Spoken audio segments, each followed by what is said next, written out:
Hey, it's Brian from nh4ukraine.org. Quick update, especially for my American viewers who may not be aware of what's going on in Russia these days. This has been really underreported by the American media.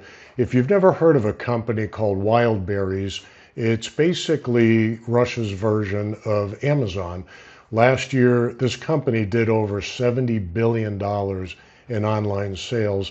They processed 56% of all online orders, e-commerce orders in Russia. So they're huge.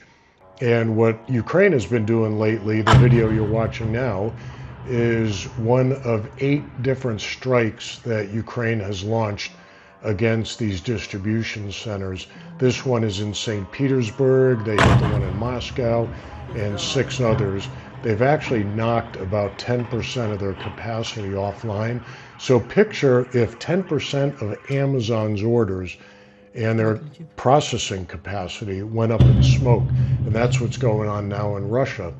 And not coincidentally, about a week ago, Wildberries changed their terms and conditions, so they will not cover any damage to packages or inventory due to Ukrainian strikes. A lot of online businesses in Russia store their goods at these distribution centers to be shipped out later when people order them.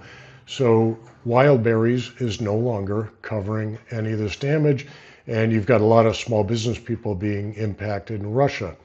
This is another way to really drive the war home to Russians who, up until now, have been silent about the war. They're aware that Russia is hitting Ukrainian civilian targets heavily, and they never really cared until now, but now Ukraine is driving it back home into Russia.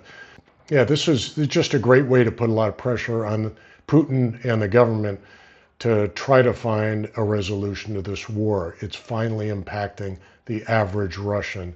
So there you go. Enjoy the video and go Ukraine. Keep fighting the good fight. Thanks to everybody back home who supports us.